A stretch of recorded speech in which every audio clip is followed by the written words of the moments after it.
Islamic ফাউন্ডেশনের সাহারি ও ফজরের আজান এটা আর পড়লাম না।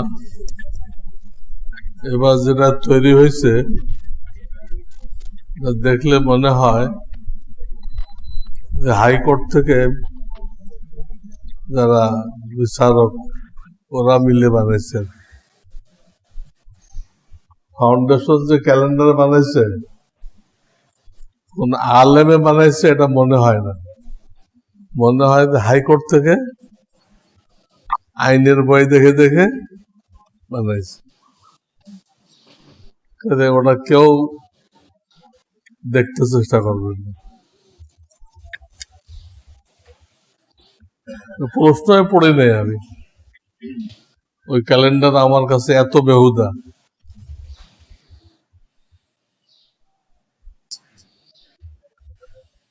ইফতারি সামনে নিয়ে দোয়া কবুল হয়, এ সময় কি যে কোনো দোয়া করা যাবে নাকি ওয়াসিয়াল মাগফিরা এটাই করব? আল্লাহ রসুল এটাই করছেন, আমরা এটাই করি। আল্লাহ মাফ করলে আর কি লাগে? আর কিছু লাগে না।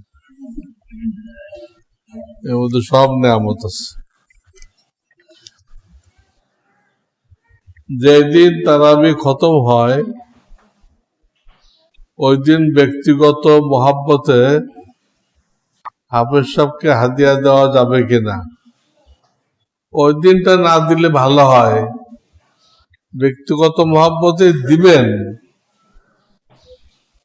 কিন্তু যেহেতু ওই দিন খতম হইতেছে কাজে এখানে বাহ্যিক ভাবে মনে হবে আপনি খতমের বিনিময় দিচ্ছেন। যেহেতু ওই দিন খতম, যতই ব্যক্তিগত মহাব্বতে দেন মনে হবে কি বিনিময় দিচ্ছেন। কিন্তু আকপাস করেন, আগে আনেন না পরে আনেন।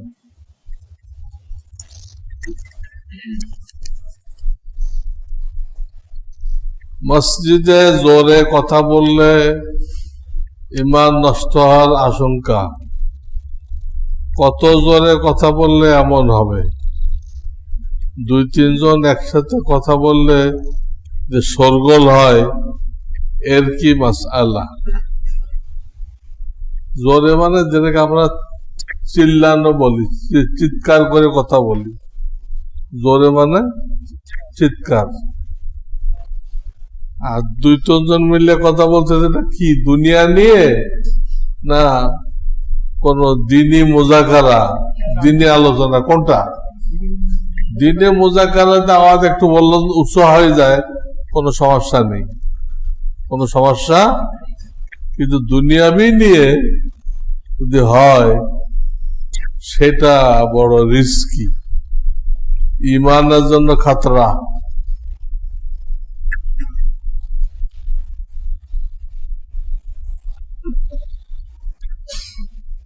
শারীরিক অসুস্থতার জন্য মুখে আমল করার চেয়ে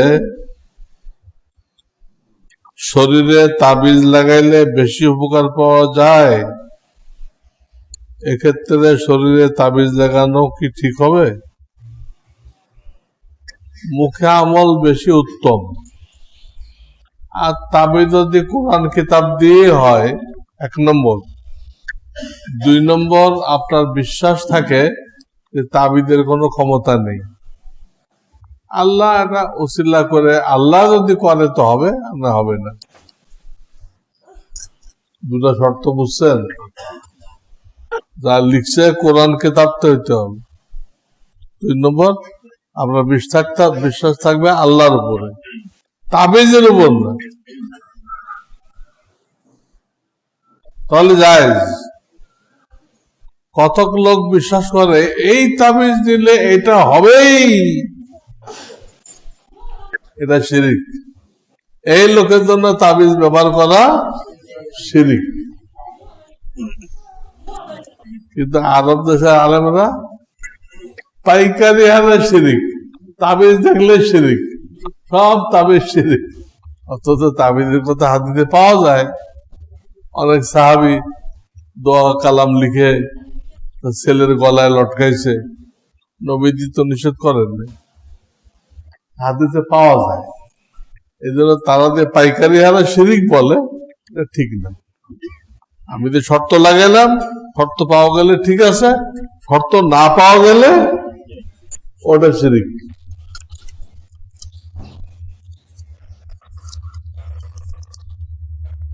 কোন ব্যক্তি রমজানের 2 তারিখে যাকাত বর্ষ পূর্ণ হবে, রমজানের 2 তারিখে তার কাছে নগদ টাকা আছে 1 লাখ, কিন্তু রমজান মাসে পরবর্তী সংসার খরচ হবে আনুমানিক 60,000 টাকা, তাহলে তার উপর কি যাকাত ফরজ হবে? হ্যাঁ, এখন যাকাত দিয়ে দিবে। 40 ভাগের 1 ভাগ কত? হ্যাঁ, 2,500। তাহলে কি হলো, 60,000 টাকা খরচ লাগবে। 1 লাখ আছে, 60,000 খরচ লাগবে। 2,500 যদি আল্লাহর রাস্তায় যায়, তো আল্লাহ 10 গুণ বাড়াই দিবে না? খাওয়া মানুষ ভয় পায়, তাই আল্লাহ রাসূল কইছেন, ইয়া বিলাল লা তাখাফ মিন জিল আরশে ইখলালা, আরশ আল্লাহ থেকে তোমার মাল কম হয়ে যাবে এই ভয় করিও না। আপনি যাকাত দিলে আপনার সাংসারিক খরচ থাকবে না। এখন যা আছে এরপর যাকাত, ওটা সামনে আস্তে আস্তে লাগবে। একদিনে তো 60,000 লাগবে না, আস্তে আস্তে লাগবে। আল্লাহ তো দিবে, আপনার লাগবে, আল্লাহ তো দিবে।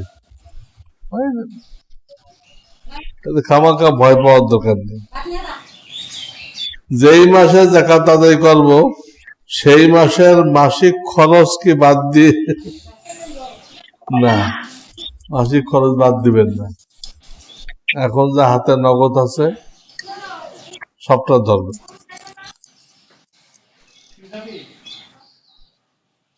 পরিবার সহ উমরা করার জন্য প্রভিডেন্ট ফান্ড থেকে 4,50,000 টাকা ঋণ হিসেবে নিয়েছে।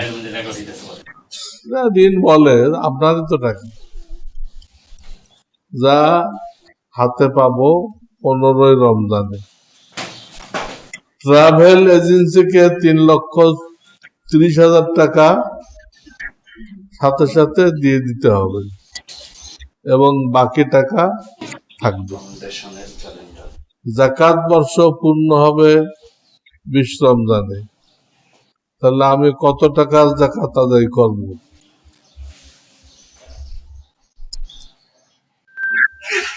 যেটা হাতে থাকবে, আপনার হাতে তো আগে পিছিয়ে আরো টাকা আছে না, ট্রাভেল এজেন্সিকে দিয়ে যেটা হাতে থাকলো, ওটাও আপনার হাতের টাকার সাথে যোগ হবে। আপনার হাতের টাকার সাথে ওটাও যোগ হবে, যোগ হয়ে যাকাত দিবেন। একজন দিনী বোনের প্রশ্ন, উচ্চশিক্ষার জন্য বিভাগের প্রধানের সাথে কিভাবে পর্দা রক্ষা করে যোগাযোগ করা যাবে? উল্লেখ্য যে পূর্বে আমার মধ্যে দিনের বুঝ ছিল না। পর্দা রক্ষা করে নিজেকে হিজাবের ভিতরে রেখে যদি কথা বলতে হয়, তো ওই কোমল কণ্ঠে না, কোমল কণ্ঠে না। আল্লাহ কোরআনে বলছেন, লিয়াতমা আল্লাযী ফী কলবিহি মারাজ। কোমল কণ্ঠে বললে পুরুষের দিলের মধ্যে লোভ পয়দা হয়, যে এটাকে যদি পাইতাম কাজে লাগতো। বুঝছেন তো পুরুষ জাত কিরকম? কোন মহিলা তার সাথে কোমল কণ্ঠে কথা বললে সে তার জন্য কুরবান হয়ে যায়। নফস এত খবিস, মানুষের নফস এত খবিস।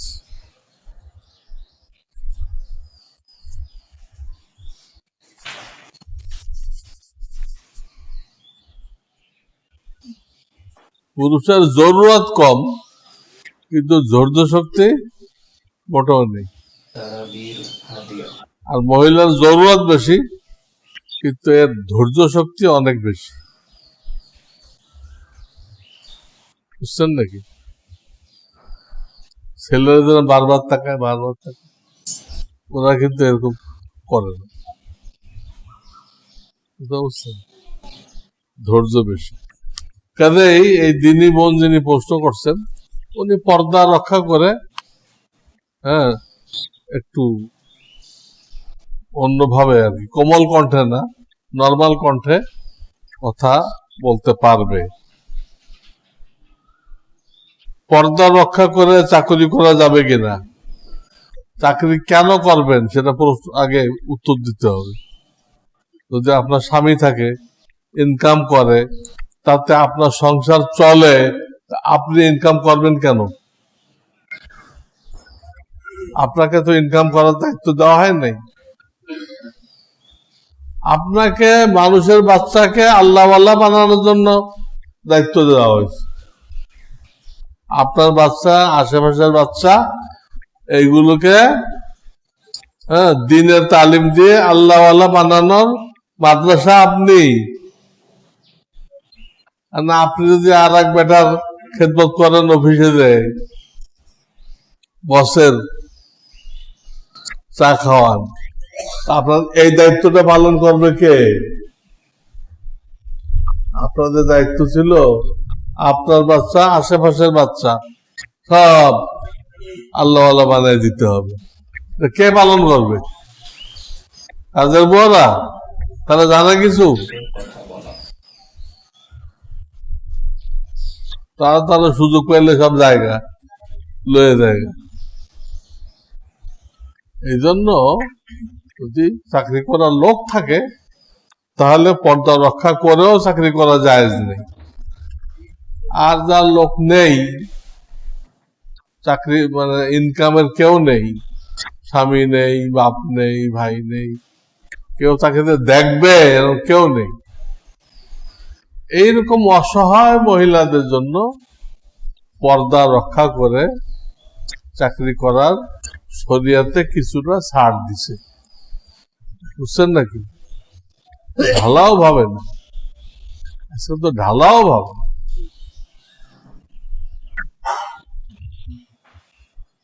পরাশক্তিগুলো আমাদের গভর্নমেন্টকে চাপ দিচ্ছে যে এত পার্সেন্ট কোটা মহিলাদের জন্য রাখতে হবে,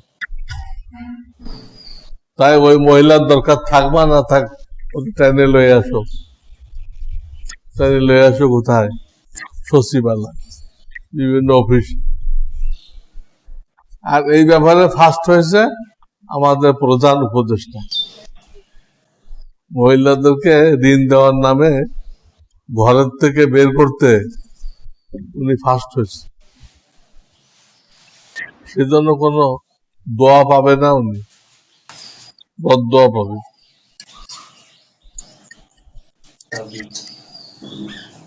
দোয়া করেন আল্লাহ ওনাকে বুঝ দান করুক, উনি ভুল করছে। এক তো সুদকে নিয়ে গেছে গ্রামে, সুদ আগে শহরে ছিল, উনি নিয়ে গেছে কোথায়? গ্রামে। তাও তো পুরুষদেরকে দেয় নাই, দিতে কারে? মহিলা আসতে হবে। মহিলা নিয়ে টান্না হেসরা কেন? নিশ্চয়ের পিছনে অমুসলিম ইসলামের দুশ্মনদের কোন ষড়যন্ত্র আছে, সেটা আপনি বাস্তবায়ন করতেছেন এবং সেই বাস্তবায়নে কামিয়াব হওয়ার জন্য আপনাকে নোবেল পুরস্কার দেওয়া হয়েছে। বুঝতেছেন কিছু? কাফেরদের এজেন্ডা বাস্তবায়ন করতে পারলেই তো নোবেল পাওয়া যায়। বিশ্বজয়ী হাফেজ হলে তো নোবেল পাওয়া যায় না।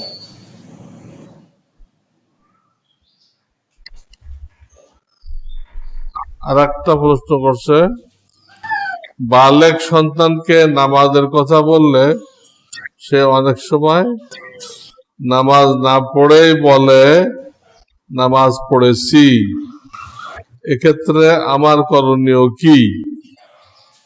তার নামাজ না পড়া ও মিথ্যা কথা বলার গুনাহ কি আমার আমলনামা আসবে? না, তা আসবে না। আপনি তো আরো খোঁজখবর রাখতেছেন, খোঁজখবর রাখবেন। হ্যাঁ, এবং জামাতের সাথে পড়তে বলবেন, যাতে করে তার বন্ধু বান্ধব থেকে খবর নেওয়া যায় যে সে জামাতে যায় কিনা ঠিক মতো।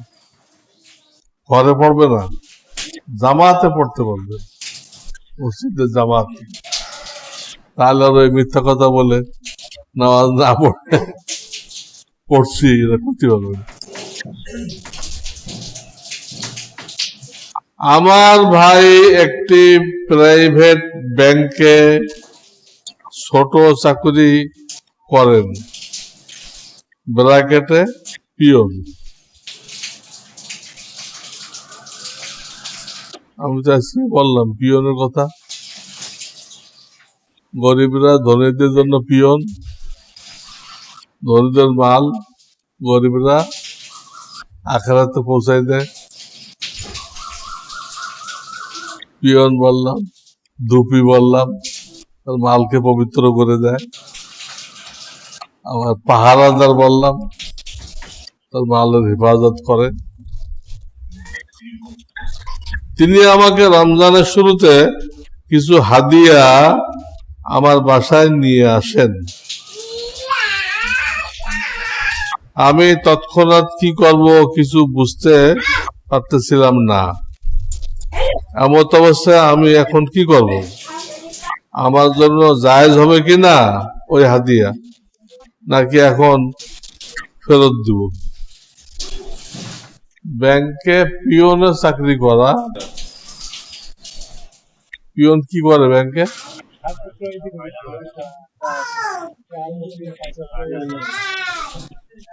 চা কফি নিয়ে আসে। তাহলে এটা সরাসরি সুদের সাথে সংযুক্ত হয় নাই। ব্যাংকের সব চাকরি হারাম না। এই যে পিয়ন, ব্যাংকের ড্রাইভার, ব্যাংকের ইলেকট্রিশিয়ান, ব্যাংকের ইমাম, এরকম কিছু কিছু জায়গা আছে ব্যাংকের মধ্যে ব্যাংক সুদি, তারপরও এদের চাকরি হালাল, যারা ডাইরেক্ট সুদের সাথে জড়িত না। আপনাকে হাদিয়া দিচ্ছে, উনি যেহেতু পিয়ন, সুদের সাথে জড়িত না, ওই হাদিয়াটা আপনি গ্রহণ করতে পারেন।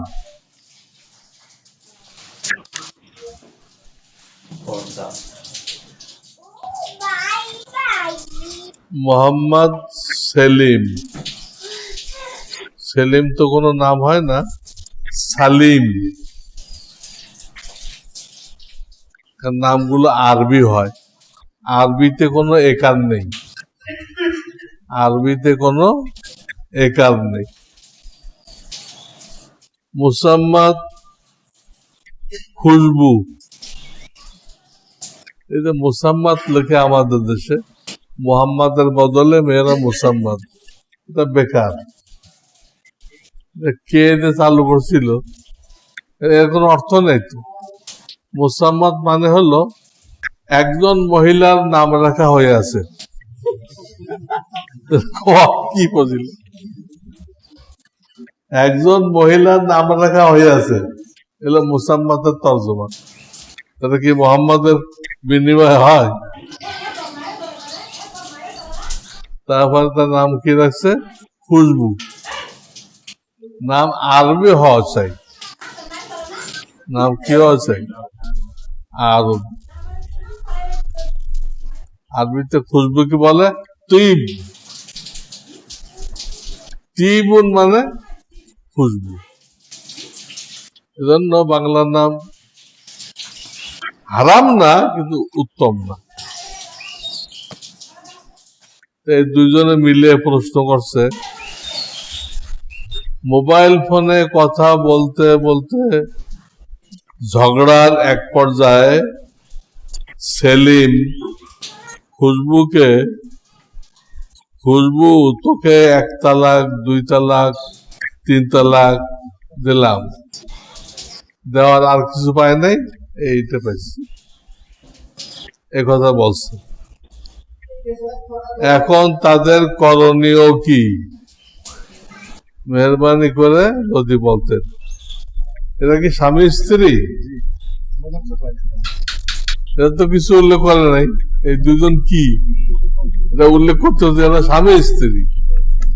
যদি স্বামী স্ত্রী হয়ে থাকে তাহলে তো 3 তালাকই পড়ে গেছে।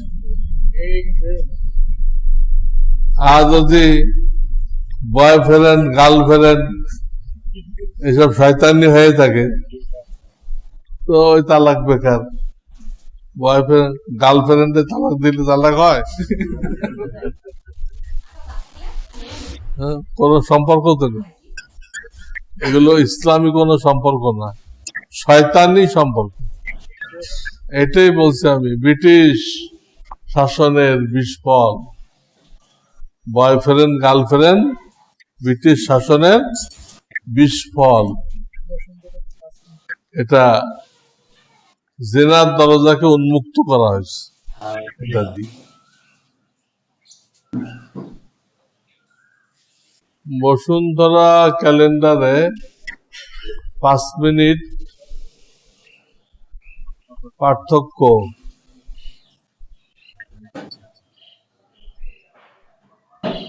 নাকি রহমানিয়ার ক্যালেন্ডারে 6 মিনিট? কোনটা অনুসরণ করব? বসুন্ধরার ক্যালেন্ডারে 5 মিনিট কোন ক্ষেত্রে সতর্কতা করছে?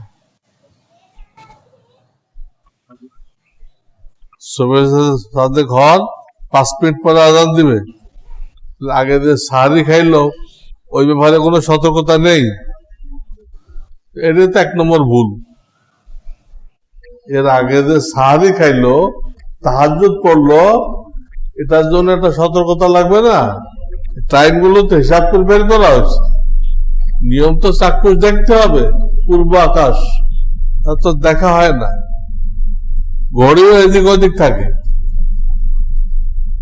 এখানে আমাকে যেটা জানানো হলো, এই 5 মিনিট সতর্কতাটা করছে ফজরের আজান দেওয়ার ব্যাপারে। মানে সবের সাথে ঘর পরে 5 মিনিট দেরি করে আজান দিবে। ভালো কথা, এটা ভালো কথা। কিন্তু এর আগে যে সাহারি খাইলো, তাহাজ্জুদ পড়লো, ওই সতর্কতাটা কই? ওটা কি একদম সবের সাথে পর্যন্ত করবে? এটা খাবে আর তাহাজ্জুদ পড়বে, ওখানে একটা সতর্কতা লাগবে। এই জন্য রহমানিয়া মাদ্রাসা যে ক্যালেন্ডার, এটার কোনো বিকল্প নেই। বাংলাদেশে এই ক্যালেন্ডারের কোনো জুড়ি নেই। আপনারা পাইছেন না গত জুমায়? পাইছেন? বাস, এটাই ঠিক। ওটা ওই সাহারি খাওয়াতেও সতর্কতা আছে, আজান দিতেও সতর্কতা করা হয়েছে, আবার ইফতার খাবেন সেখানেও সব জায়গায় সতর্কতা। কিন্তু ঘড়ি ঘন্টা এদিক ওদিক হয়, সতর্কতা থাকতেই হবে। বসুন্ধরা ফজরের ব্যাপারে করছে, আর এক ব্যাপারে করে নাই। এটা হলো কেমনি? ওটাও তো করতে বুঝছেন, ভুলটা বুঝছেন, বসুন্ধরা ভুলটা বুঝছেন। সাহারি আর তাহাজ্জুদ কখন পড়বে, খাবে, এই ব্যাপারেও সতর্ক করা উচিত ছিল, তারা করে নাই। এই প্রশ্নের দ্বারা যা বুঝলাম।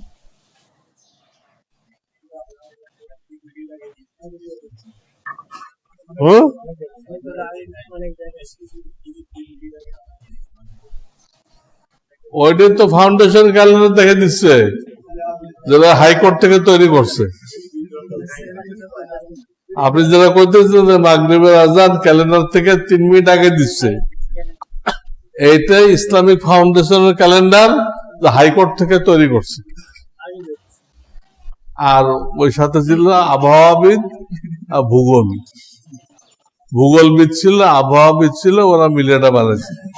আরে বানাইতে হবে আলেমরা, আবহাওয়াবিদ তো আর মশলা জানে না। সে কারেক্ট টাইম তো বলে দিতে, ঠিক এই করে বেলা ডুববে, ঠিক কইছে এই করে বেলা ডুববে। কিন্তু তুমি একটু সতর্কতা করবে না? ঘড়ি ঘন্টা কি কারেক্ট টাইম দেয়?